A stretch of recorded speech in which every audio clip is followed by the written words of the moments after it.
So today we're going to be talking about the causes of crime. The way that we measure the cause of crime, or we define the cause of crime, is through crime theories. So when you hear theory, what do you think of? What is a theory?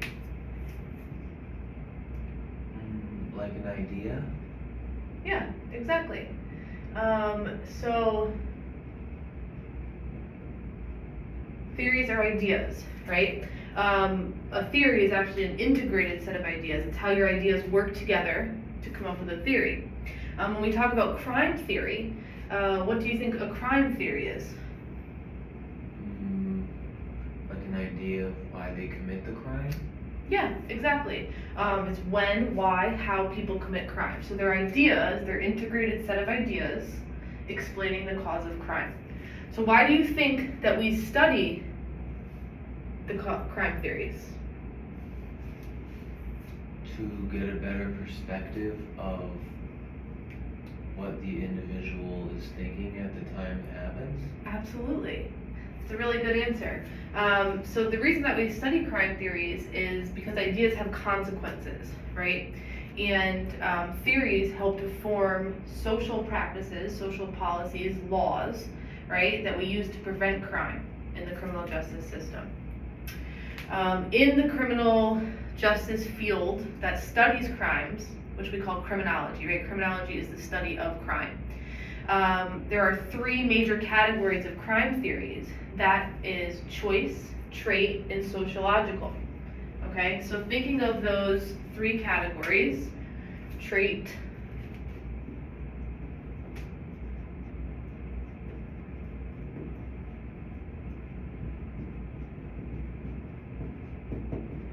I want you to turn to your partner and take 30 seconds. Tell your partner why you don't commit crime. 30 seconds on the clock. We are short for time, so we're going to limit it to the 30 seconds. Okay, that was a fast 30 seconds. All right, so why don't you commit crime? What are some reasons? Because I have a family I love. Okay, so a family. I don't want to get in trouble. Okay. Well, what does trouble consist of? Like breaking the law? Okay, and why don't you want to break the law?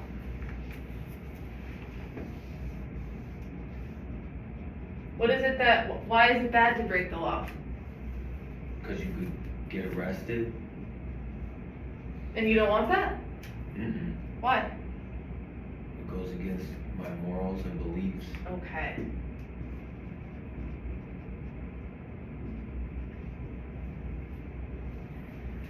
All right, so thinking about why you don't commit crime, now I want you to turn to your partner on the other side of the room. Again, take 30 seconds.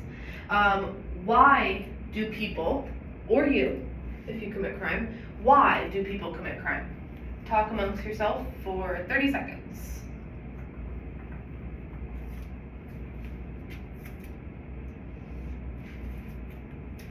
Okay.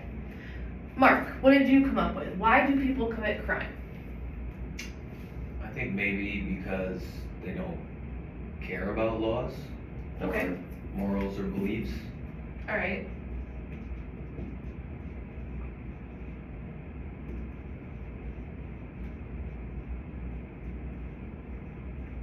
And in terms of laws, I think it's safe to say punishment. Mm-hmm. What else? Anything else? Jane? Under what circumstances, what excuse would someone have for committing a crime? What would they benefit from doing so? Maybe they get goods. They could feed their family. Okay, so some sort of benefit, right? Some sort of reward of the crime.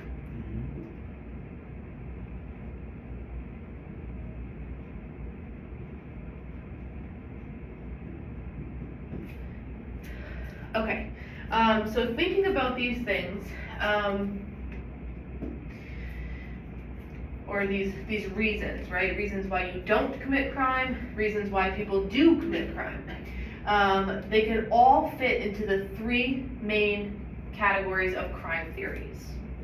So first we have choice theory, which basically assumes that people have the free will to make the right choice to commit crimes because they're rational, intelligent people.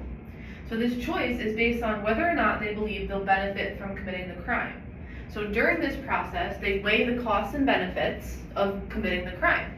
If the benefits outweigh the risk, then they're making that choice through their own free will to commit the crime. Some examples, really they're the theories that maximize pleasure and minimize pain. Okay, so some examples of that would be rational choice theory, which is a prominent theory in criminology. You've probably heard of that before. Routine activities theory and lifestyle theory. So just to circle back, right, why are we studying crime theory? Why are we studying the cause of crime? Anybody, you can shout it out. Why does it matter? Why does it matter that we should be able to explain the cause of crime? Maybe to make new laws? Yeah, absolutely. So the importance of crime theories, right, are so that we can understand why people commit crime, how they commit crime, and when they commit crime. Knowing these details, right, we can work to prevent crime. That's a goal of the criminal justice system, okay? From how do we do that? We do that through laws, policies, practice, statutes, things like that. That also dictates, right, your everyday practice as a criminal justice professional.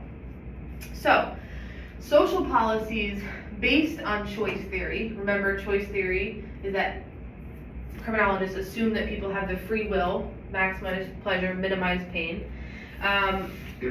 Those criminologists believe that punishments have to be certain, swift, and severe, right, to deter the person from committing crimes.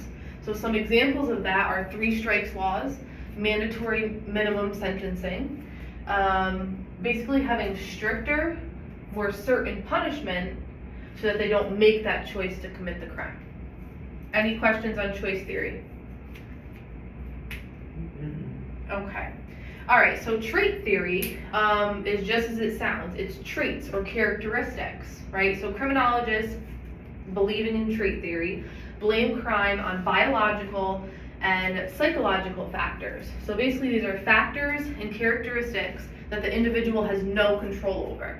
So these are internal to the individual, but they have no control over them.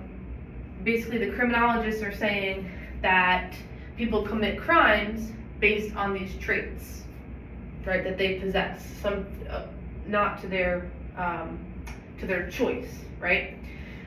It could be anything, the biological factors in particular, it could be anything genetic, neurological, or environmental.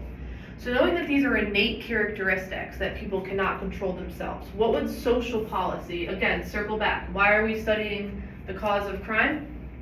To understand how we can prevent it. Mm-hmm. Okay, so what would social policy look like based on trait theory? Well, a lot of this is investment, right? Time, money, infrastructure, organization, okay? Those are things like investing more money into prenatal care, closely monitoring children during the early development years, medical treatments such as like medication or specific treatments. And as a last resort, for those suffering from biological and sociological influences contributing to their criminality, would be confinement. This can either be in a correctional setting or in a, something like a mental hospital. So any questions on trait theory? Okay, next we have sociological theory. Sociological theories basically blame crime, whereas trait theory was on the internal aspects of an individual. Sociological theory are factors outside of the individual, so something in society or social groups. These are things like, well, actually, let me see what you guys have to say about this. So, Megan, what are some social influences that have impacted your thoughts, your ideas, your actions throughout your life? Maybe like television, movies, music, Absolutely. friends, Yeah. high school. School, yep. What other social structures? Where do you meet people? Where do you interact with people? Work. Work, absolutely. And in most cases, also family, neighborhoods, and communities. So an example of a sociological theory, probably most popular would be cultural deviance theory, but we also have strain theory, differential association theory, and again, these all believe that the cause of crime is outside of the individual. It's an external factor. So social policy, again, the reason why we're studying the causes of crime is to work on prevention, right? So what social policies would work to remedy what criminologists believe to be sociological theory? Some examples are basically the overall premise or the overall idea is to change the idea and the relationship between offenders and society. So this can include like fixing up neighborhoods, creating opportunities for disadvantaged societies to kind of merge into mainstream society, and same thing with individuals alone, right? To create opportunities for disadvantaged individuals to bring them to mainstream society. Some examples are like Head Start programs or programs that strengthen the bonds between parents and children. Any questions on sociological theory? Okay, so to recap, right, as future professionals in the criminal justice field, it's important to recognize and understand the theoretical perspectives behind your day-to-day actions. Theories are tested over time, and these theories lay the foundation for our practice. So the importance here, and the biggest takeaway that I hope that you'll take with you, is that crime theories help to explain why people commit crimes, right? That's important for us to understand the system as a whole. You can then use that information to prevent crime, treat offenders, and help create policy and law. Any questions? Okay. No? Okay.